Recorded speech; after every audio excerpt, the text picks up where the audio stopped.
Bon, alors je vais vous raconter, un jour j'étais à l'église, à Roquefort-les-Pins, alors, c'est une petite chapelle, bon, c'est sympathique comme tout, et alors là c'est presque l'antithèse du 06, parce que là c'est très pur, il n'y a pas de peinture, de dorure, tout ça, c'est vraiment très, très austère. J'aime bien, j'aime bien.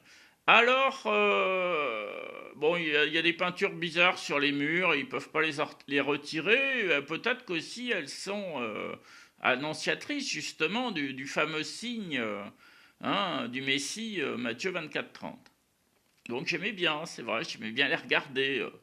Bon, artistiquement, c'est pas. Enfin, faut aimer, voilà. C'est un style très particulier. Donc, un jour, le prêtre s'adresse à nous et dit, est-ce que quelqu'un veut venir en chair, enfin, voilà, au micro, prononcer une prière? Et dans sa tête, après, on a compris, il a donné explication le dimanche suivant, c'était en fait de réciter le Notre Père. Et moi, c'est drôle parce que je me suis dit, mais non, moi j'ai envie d'inventer une prière. Alors j'en ai inventé plusieurs. Voilà, alors on peut la réciter comme un catholique ou on peut la réciter comme un protestant, c'est-à-dire qu'on retire le mot saint, hein, parce que pour un protestant, il n'y a de saint que Dieu. Voilà. Mais comme je l'ai rédigé en tant que catholique, parce qu'à l'époque, j'avais déjà fréquenté pas mal de temples, mais j'étais encore obstiné à rester catholique, en me disant on peut peut-être sauver quelque chose, hein, on ne sait jamais, peut-être un miracle, c'est ça. Arriver à sauver cette pauvre église, à essayer voilà, d'en faire quelque chose de cohérent avec le christianisme, de cohérent avec la Bible. On va essayer quand même, on va essayer quand même. Hein, mais c'est vrai que c'est limite, limite, limite. Hein. C'est-à-dire qu'on peut faire une église numéro 2, vous voyez, mais dans le prolongement de l'église numéro 1. Mais on va être obligé de casser beaucoup de choses. Voilà, mais parce que là, actuellement, c'est le chaos. Hein. L'église, c'est le chaos. Hein. Alors c'est ça, ils ont inventé un très saint père, c'est ça qui est plus saint, plus saint que Dieu, plus saint qu'on sait pas, là, un gourou, là. Et puis, ils ont inventé, voilà, que ben, le gourou, bien sûr, il s'adresse hein, à ses fidèles, enfin, voilà. Voilà, donc il récupère, en fait, vous voyez, il détourne le peuple de Dieu. Hein, on voit bien l'Église, comment fait-elle hein, elle détourne le peuple de Dieu à son profit, hein, et ça, pour ses palais, tout ça, avoir de l'argent pour entretenir ses palais, tout ça. Et puis, le gourou donc s'adresse donc aux fidèles qu'il a détournés de Dieu. Et puis voilà, il crée des encycliques. Et puis voilà, le grand jeu, c'est d'acheter le petit bouquin là, de l'encyclique traduit dans toutes les langues. Et puis pendant des mois et des mois sur les médias, on va plus parler que de l'encyclique. Alors effectivement, bien sûr, cette église-là ne vous fait pas lire la Bible. Elle vous fait lire l'encyclique du pape, mais vous ne fait pas lire la Bible. Comprenez-vous que, à ce niveau-là, ça veut dire que l'Église a été récupérée par Satan. Hein.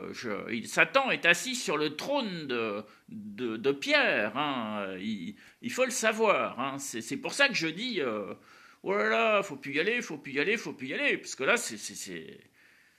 ah oui, oui, non, on en est à ce point-là. D'ailleurs, à la démission de Benoît XVI, il y a un éclair qui est tombé sur le dôme du Vatican. Ça a été. L'éclair, c'est embêtant quand même, quoi. C'est embêtant quand même. Hein, c'est pas. Il y a des gens qui ont dit. C'est un signe quand même. D'ailleurs, moi, en 2015, j'ai été au Vatican, puis j'ai pas été reçu par le pape. Et puis je suis rentré chez moi. Et quelques temps après, il y a eu un tremblement de terre en Italie. Vous pouvez vérifier, il y a un village qui a été un village ancien, un peu genre Saint-Paul-de-Vence, tout ça. Il a été rasé de la carte. Totalement rasé. Et les secousses ont été ressenties jusque sur le dôme de Saint-Pierre. Vous voyez, il n'a pas vacillé, hein, mais ils ont ressenti les secousses jusque dans la cathédrale Saint-Pierre. Vous voyez, donc c'était après mon départ, tout ça, que le pape, il savait que j'étais là, mais il ne m'a pas reçu. Vous voyez, il n'est pas venu s'asseoir à côté de moi, alors que le vieux moine franciscain à Saint-Paul-hors-les-Murs, lui, on était assis côte à côte. Vous voyez, on se comprenait mal parce que je parlais pas du tout italien à l'époque, je le comprenais très mal et lui il comprenait pas le français, mais on s'est parlé fraternellement, on a prié ensemble fraternellement, c'était un grand grand moment, un grand grand moment. Voilà, je pense toujours à lui, très très voilà. Et alors, il marchait très difficilement, il avait un déambulateur. Et alors, je les ai quittés. Alors, j'ai dû assister à la prière. Alors, ça devait être voilà, la prière de la fin de journée, là, avec les moines franciscains qui sont à demeure à Saint-Paul-hors-les-Murs. Et puis, il souriait sous cape en disant: ah ben non, c'est pas lui, parce que ben, notre frère moine, il danse pas des claquettes, il s'est pas mis à danser des claquettes, donc c'est forcément pas lui. Bon. J'ai dit, mais ça encore, c'est, voilà, bon, vous voyez, les petites critiques, les petites pointes un peu acérées. Mes frères, il faut beaucoup travailler sur soi-même pour éviter ce genre de réflexion. Méfiez-vous de vous-même. Voilà, alors j'ai créé une petite voilà, prière aux saints et aux saintes, alors je vais vous la lire. Alors, prière aux saintes et à Trinité, aux saints, aux saintes, à Trinité. Alors, Sainte Vierge Marie protège nos enfants, Saint Joseph protège nos maisons, Saint Pierre affermit notre Église, Sainte Marie-Madeleine sauve les femmes du péché, Sainte Bernadette accueille les malades qui viennent demander la guérison. Saint François d'Assise enseigne-nous l'amour de la nature. Sainte Jeanne d'Arc communique-nous ta ferveur. Sainte Teresa de Calcutta et Sœur Emmanuel, donnez-nous la force de donner notre vie aux plus pauvres. Saint Charles de Foucauld, apprends-nous le dénuement matériel et la richesse spirituelle. Esprit Saint, console-nous, éclaire nos ténèbres. Christ amène ta paix sur le monde. Dieu, offre-nous ta miséricorde et ton amour. Voilà. Donc ça, c'est la première. Après, je fais une autre vidéo sur des prières plus particulières. Quand on les prononce,